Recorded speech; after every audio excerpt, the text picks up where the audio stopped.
সামাজিক যোগাযোগ মাধ্যমে আগামী ২৬ সেপ্টেম্বর নিয়ে ঝড় উঠেছে নানামুখী আলোচনার।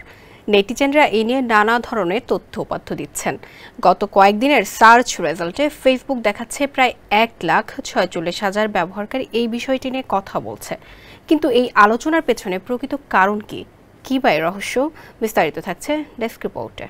কয়েকদিন যাবৎ ভার্চুয়াল দুনিয়ায় আলোচনার অন্যতম বিষয় ২৬ সেপ্টেম্বর। কেউ দিনটিকে পরিবর্তিত পরিস্থিতিতে রাজনৈতিক নেতাদের মুখোশ উন্মোচনের সময় বলে মনে করছেন, কেউ বা দিনটিকে মনে করছেন কোটিপতি হওয়ার দিন হিসেবে। মূলত টেলিগ্রাম ভিত্তিক একটি গেমিং বট নিয়েই আলোচনায় রয়েছে ২৬ সেপ্টেম্বর, যার নাম হামস্টার কমব্যাট, যেখানে বিভিন্ন টাস্ক পূরণ ও ট্যাপ করে গেম কারেন্সি অর্জন করা যায়। ফেসবুক, এক্স ও ইউটিউবে অনেকেই এই গেমটির বিষয়ে প্রচারণা চালাচ্ছেন।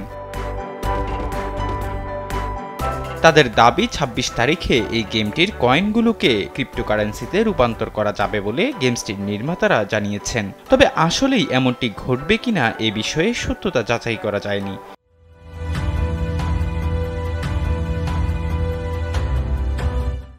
কেউ কেউ বলছেন টেলিগ্রামের অনেক অ্যাপ এমন আছে যে মাঝে মধ্যেই তারা তাদের গেমস কারেন্সি ক্রিপ্টোকারেন্সিতে রূপান্তরের সুযোগ দিয়ে থাকে। তবে এবারের ঘটনাটি টিকটকের কারণে বেশি পরিচিতি পেয়েছে বলে জানা গেছে।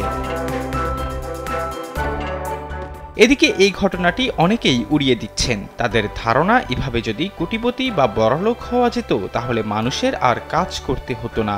হামস্টারের মোট ফলোয়ার ৩০০ মিলিয়ন। তাদের সবাইকে $2 করেও যদি দেয়া হয় তাহলে যে বিপুল অর্থ দিতে হবে সেটা কি আদৌ তারা দিতে পারবে কিনা সে বিষয়েও প্রশ্ন তুলেছেন অনেকে।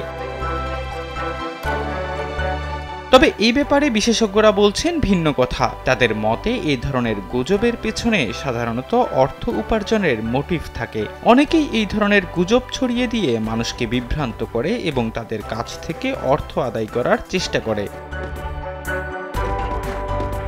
তারা আরও দাবি করেন, আগামী ২৬ সেপ্টেম্বর নিয়ে যেসব গুজব ছড়ানো হচ্ছে তার কোনো সত্যতা নেই। এই ধরনের গুজবে বিশ্বাস না করে সতর্ক থাকা জরুরি। সামাজিক যোগাযোগ মাধ্যমে কোনো তথ্য শেয়ার করার আগে তার সত্যতা যাচাই করা উচিত। এহসান আব্দুল্লাহ, কালবেলা ডেস্ক।